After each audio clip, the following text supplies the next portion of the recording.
So our first match of the day is going to be JonSnow versus. How do you pronounce this name? Yeah, I have no square root of -1. Yeah. I'm just gonna call him imaginary. Okay. I could Okay. just call him I.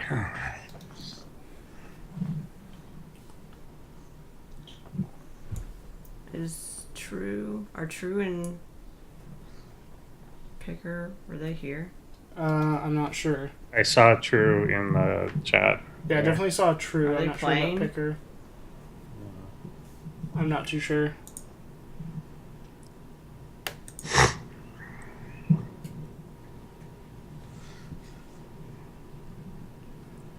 Okay, but we have our game. Nope. God damn it. My hotkeys are wrong on XSplit. I need to fix that still. Anyway, you want to bring us in, Susan? No, I have to make some executive decisions. Okay. Yeah. Ender? Do you see my camera? Because I see the Protoss logo, but I have my camera on. It should be there. Oh, well, we're in game. Worry about that later. Okay. Picker's in the chat now. Alright, well, down here in the bottom left, we have our blue imaginary Terran. Yay. Their name is I, or square root of -1. Uh-huh. He's very useful in engineering and high-level physics. And up here on the top right-hand corner of the map, we have representing Team Flipside. It is JonSnow.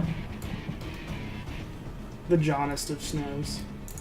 Do you think he's going to have to change his name once they reveal, like, the real Targaryen name? The real what? Like, Targaryen name in the Game of Thrones. Oh, okay. Well, We're totally missing a reference because we're terrible people who've never watched Game of Thrones. That is horrible. That is horrible. You're just get right off the internet. Well, by now we're doing it to be hipsters, right? Because, like, Yeah. everyone else has seen it. Uh-huh. Of course. Yeah, I guess it's too late. Usually the original hipster is just the I read the books hipster. That was me. Yeah. And then, yeah, I don't know. You should write a graphic novel about it and claim that you've only read that. Okay, yeah. That'd be pretty cool. Be high level hipster. Are we gonna have Mass Reaper coming out here? Looks like maybe. We've got one started, and of course that second barracks is hiding in the back. Ooh, that's a reactor. Or, yeah, that is interesting. So I suppose this could be like pseudo 3 racks Reaper, where your 1 racks acts as 2 racks. But no, but there's a CC with this, so Yeah, we'll poke in normally with the first one here, of course, and gauging the response. We'll see what happens when this reactor does start up or finish. And then what, of course, and he's throwing down an add-on on the other. Okay, and a factory with it. So yeah, this is Yeah. I guess this is just turning into a macro play. Yeah. Looks like it. Yeah, Marine's coming out here now. And the tech lab. Yeah, I think find maybe. something with the Reaper, but there's just not. Yeah, he may have been starting sneaky, and then when he looked at what was going on, decided, no, don't worry about it. Yeah, just macro out of it. Yeah. Reaper is still poking around. Queen's pushing him away with the Lings on the high ground.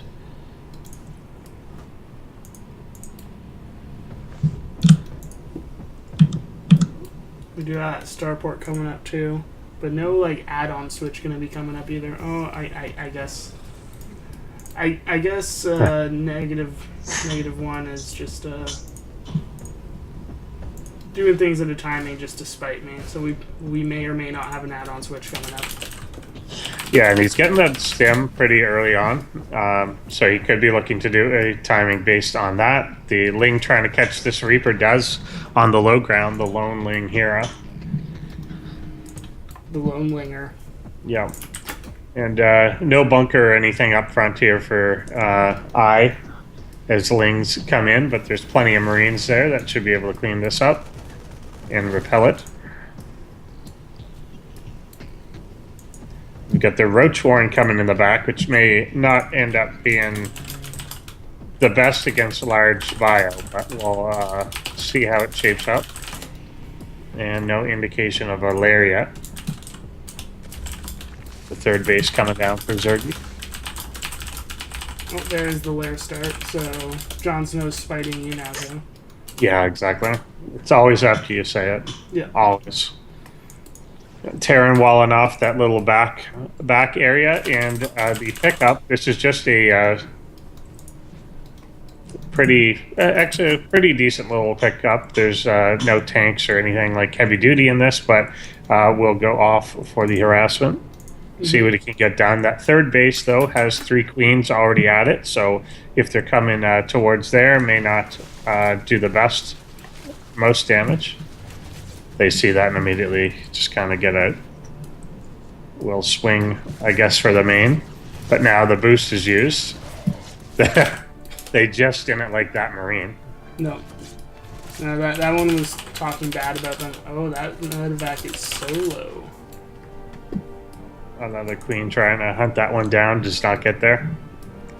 And he's going to unload right on creep, so in full vision. And here comes the army. It's going to be hard to pick up out of this with the drop coming. There goes the medevac, and a lot dead there for literally absolutely nothing.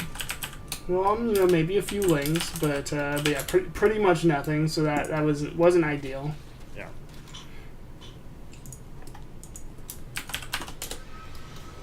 Just chilling. They get infestation pit coming down here now, and Zerg is removing these weird shielded rocks. Yeah. This map does have some interesting rocks, that's for sure. Oh, and immediately into Hive with the melee upgrades too, so is this going to be like an Ultralisk rush type thing, like 3 base Ultras? It seems like it might be, yeah. Given that he hasn't actually taken any damage or harassment here, his defense has been super cheap so far. It's Lings with just a handful of Roach Ravager. Another drop is going to pick up and go out, but I don't know that it'll get any more done than the last one. Will be spotted here by the Watchtower. And he'll be quite prepared for that, I believe. In fact, he's just not going to do it. Unloading at the Watchtower. The other force coming in the back door. Nothing going on there either on the right side. And yeah, just JonSnow's been able to repel everything, see everything coming fairly early on, and just none of this has been able to touch him.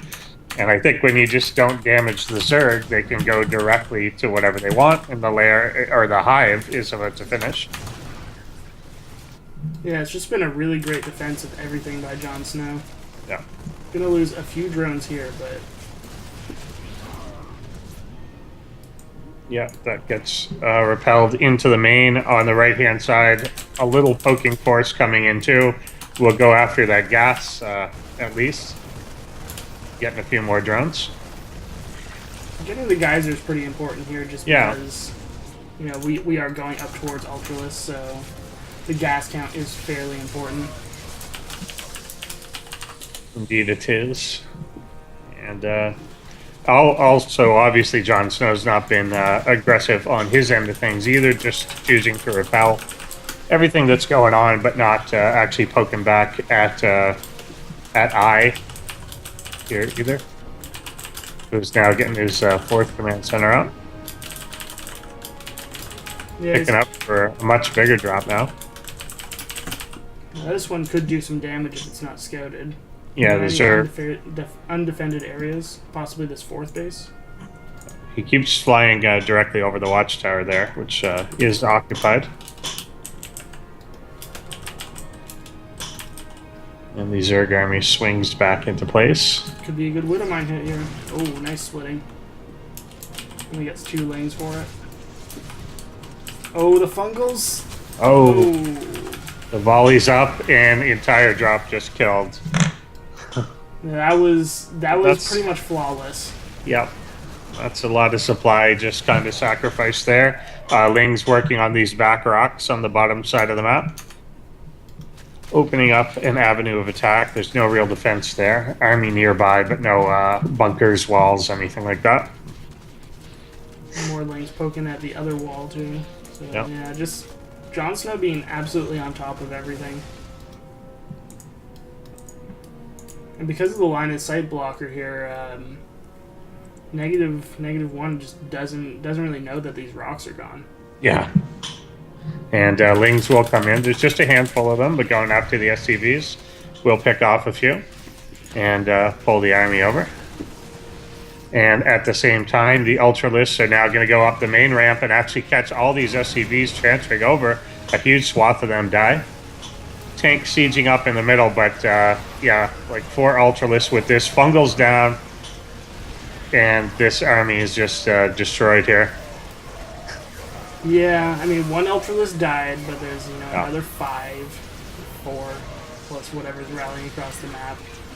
Yeah, a little too much here. Attacks on 3 bases at the same time, and there's no way that Square Root has anything left to repel this. He's actually going for a small counter attack on the other side, but that is it, and GG. GG. Oh.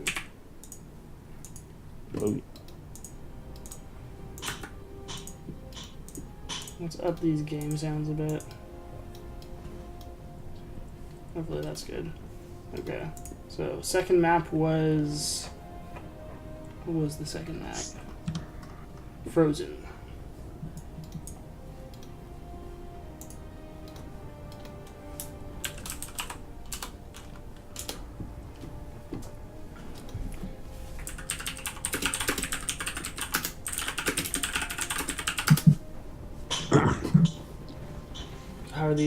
How's the admining? Not bad. You taken care of It's, now? it's no Hearthstone, that's for sure. No? No. Oh. It's also no first time ever when Saber told me it'll be easy, It's totally, and then the platform broke. totally easy. Well, no, you gotta stay on top of SC2 players. The Hearthstone ones are very docile. They just follow. Yeah, if you whack them enough, they just like Yeah. get in line. It's good. Yeah, These so- Starcraft players think they have like Yeah. valid Free- opinions. And free will and stuff like that. It's just ridiculous. Little do they know, their entire lives and fates are decided by these admins and tournament organizers. So true. So much power. So much power, really. Jumping onto the frozen temple. Okay, who wants to bring us in? I suppose I shall. You shall, or the square root of -1 shall. I think he shall. He's so useful. He's so imaginary. Some people call him I call him J. He's Whoa! he's up- Sometimes you go for K. Yeah. Well, K, that's something else. Straight up constant or whatever. But I don't know. I forget what it is. Physicists call it I, engineers call it J, or Yeah. vice versa. No, It's no, one. we call it I. We're regular. Call it people. I? Yeah. All right. Good stuff. So up here representing team whatever Jacint is, it is the square root of -1. Who is proxy raxing? Yeah, he sure is. Is this triple proxy rax? That's fantastic. He's gearing up that way. And Susan? Well, okay, so in the bottom right, in the alcoholic gonna- red, It's going to get spotted it's immediately. JonSnow. Yeah. Oh god, yeah, that is right on the scout path. Yeah, the Overlord will go directly over this before the first one is even done. And there is a pool, however, underway already anyway. So we'll see how quickly this stuff can come out. I mean, even with seeing this, because the pool is just running its own course, so only so much he can do in the meantime. You don't really have options until it's done. Yeah. Yeah, I guess you just, at this point, you think about what you have to do to hold it, right? Yeah. Plan accordingly. Exactly. The Check two that out. SUVs coming forward, maybe looking to put down a bunker or something, but they don't have the minerals. I think he's just putting it all into Marine attacking. Marines running away. Marines and two SUVs running away from like 4 drones. And then coming back on in. No, I'm kind of surprised JonSnow kept this. Yeah. Like, I feel like you can cancel that, and as long as you don't die, you should win against the proxy 4 racks. Yeah. He's even going directly up to the roach line there. That's interesting. So I he guess is this just a gonna. bad time. Yeah, it's just a speed bump. So it's the non-canceled sacrifice. Just to buy time there. Lings gathering at the top of the ramp. The spine is done. And a queen coming out. Not often you see Zergs on one base with double gas. Losing a few lanes for free there, though. That's not ideal. Yeah. Yeah, transferring up, not the best. But the nice thing is, with this spine, you can poke at the bunker for free if you get that perfect corner shot. Yeah, there's a lot of Marines here, though, and JonSnow had chosen to put the creep tumor down instead of use the inject the first time. So it's still a little bit before he can get a decent number of roaches out. He'll have 3 or 4. But Square Root could try and overwhelm this fairly quickly. Yeah, might even be able to like get on top of this pool. Yeah, and he is going to swing around to that side. The injured roach being pulled back. If he dives right for the pool, I think he's got a pretty good chance of taking it down. He gets behind everything here.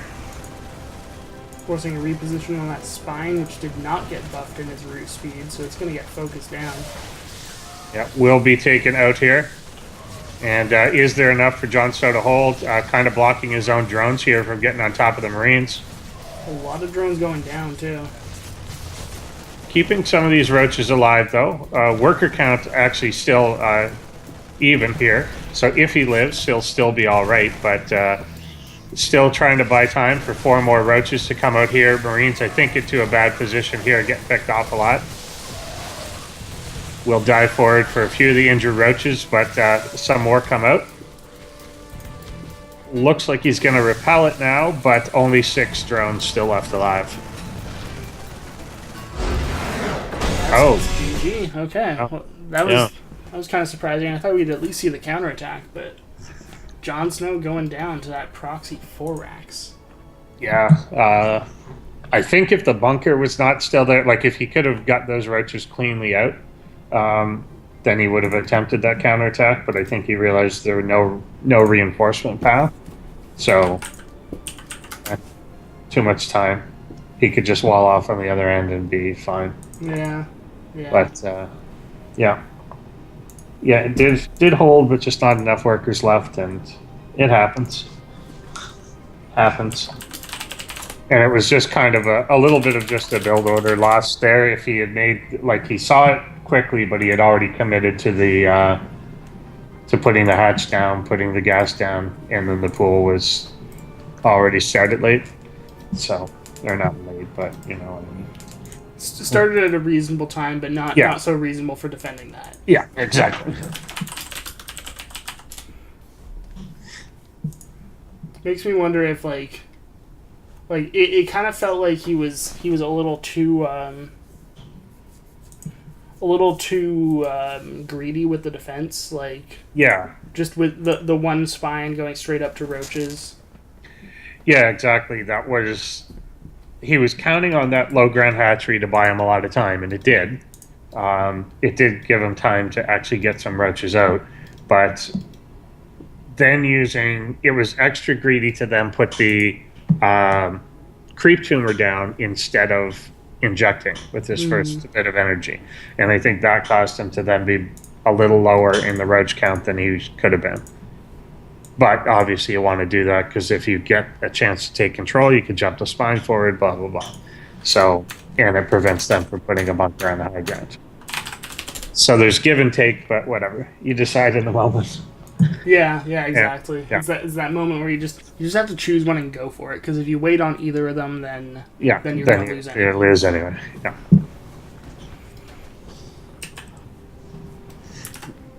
And going from a frozen map to a slightly frosty one, it is making a return in the map pool, Frost LE.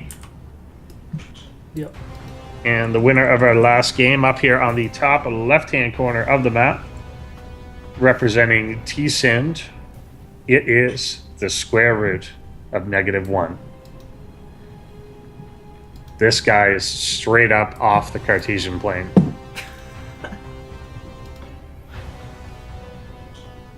Oh, in the top right, in the complex red, not so complex red, it's JonSnow.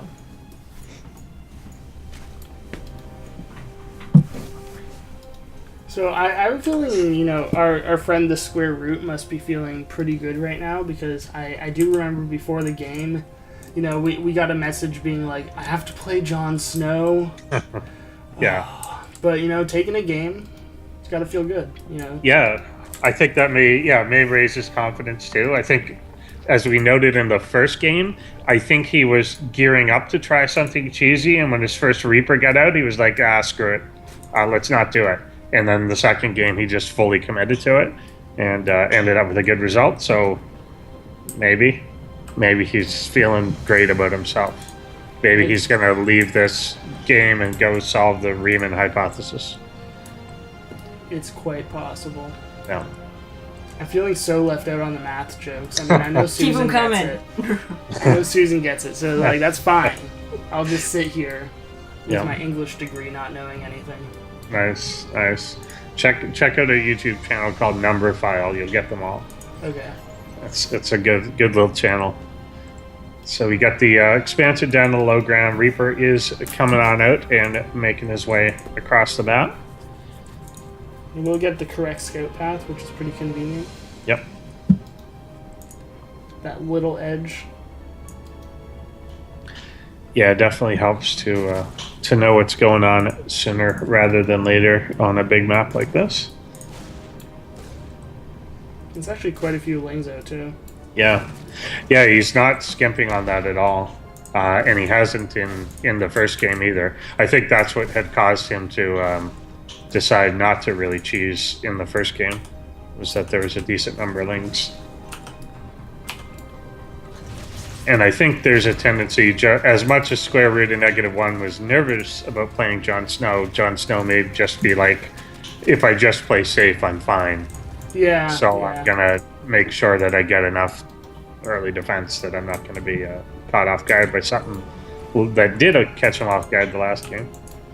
Yeah, exactly. Being 1 or 2 drones short isn't as detrimental as just straight up losing. Yeah. Exactly. And a bunch more lings coming out onto the map. 18, in fact, and will be lined up with speed fairly well. He'd like to clear this Reaper off, and he will just barely miss him. Gets him. Just as speed's finishing. And now everything's flooding across. That's eyes that he would have liked to have had. There's no bunker down or anything, so this may just catch him completely off guard. Yeah, this has to lift. Like, there's no way this is staying on the ground. Yeah. Everything's surrounded here. Wall coming up. There is a tank, which is nice. But, yeah. Low ground lifted. Everything dead down here. A nice little advantage JonSnow's getting with that flood of wings, getting his third behind it. And, yeah, just going straight back into droning and getting that roach warren, too.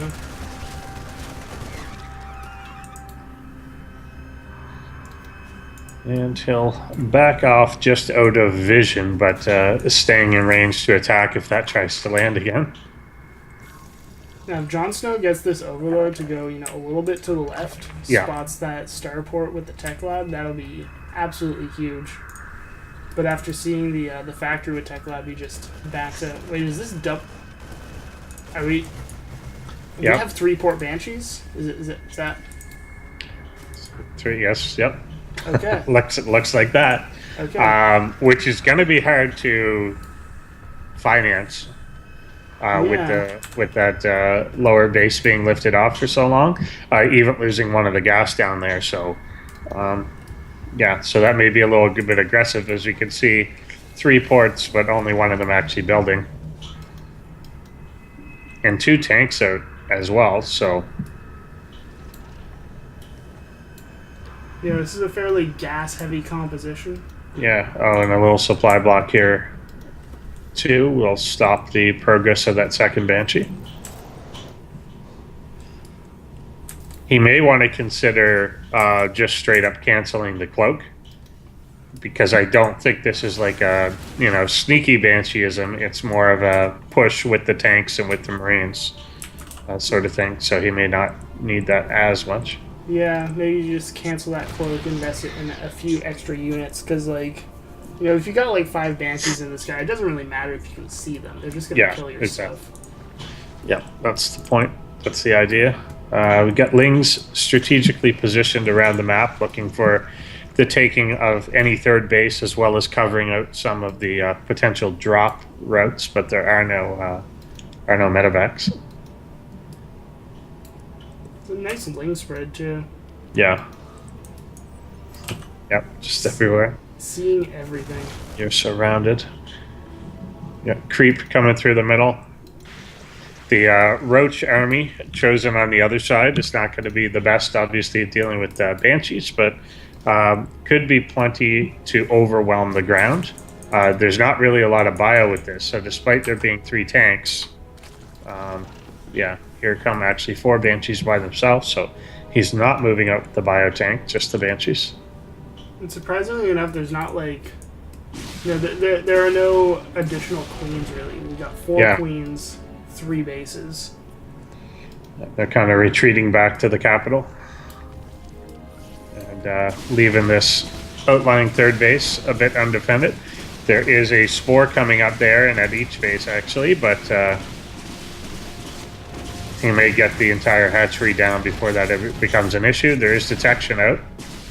And this is kind of what I meant with the not really needing the cloak anyway. Yeah. Like, by the time it comes into play, it just doesn't matter. I'm not sure I like the focusing down of the third base there. Like, there were a lot of exposed drones. Yeah. And now the base just doesn't die. Oh, we're gonna get that Ravager, though. That's nice. And even let the spore itself finish.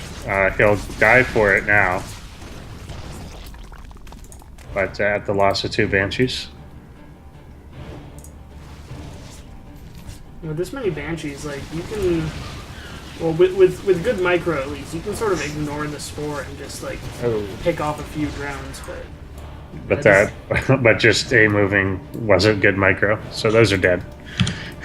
Unfortunately. Yeah. One more Banshee coming into the back in the main, but he can't get close enough because of that spore. We'll go after the extra gas there. JonSnow getting 6 queens underneath it and taking it out.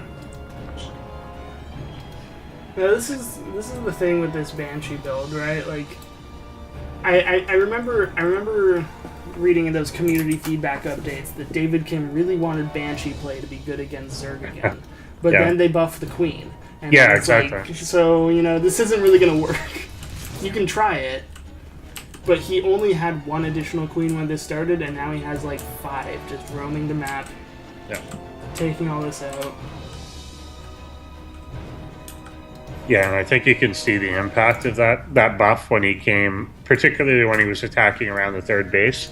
The queens just had a greater than normal range that he had to deal with and didn't really. And the Corruptor's out now, just totally shut this down. We'll make a move across with the tanks and Marines, but there's just not a whole lot there. Gets right on the siege tanks, and I think this resets the army count. Banshees all dying. So many low roaches, but not many dead roaches. Yeah. A little too tanky. GG is called. GG and GL. So not a completely unexpected result, but it was cool to see our imaginary player take that win. Exactly. Yeah, he got a good one real. In game number 2. Getting real. Yeah. Exactly. Yeah, it's complex. So That's the way it is. But yeah, good shot. I think you still got to be. Obviously, you're never happy that you lose the series, but you got to be happy that you take that game. And you know, he's got a few builds up his sleeve. I think obviously that third game one where he loses not loses but lifts the natural base for so long, just throws off all the math behind that one. Like you lose the gas, you lose. Like, at that point, you have to either adjust and not 3-port it, or drop the cloak, or do something, because it just doesn't survive after you lose that much resources. And that's one of those things that is really like, it's the hallmark of a great player, knowing like when you should abandon your plan and go for something like slightly different. Yeah. Yeah, and trying to assess exactly how much damage that caused, exactly how much you're behind money-wise, whatever. And he made some of those adjustments, like he basically cut marine production a lot and things like that, but it still wasn't great. Did you guys say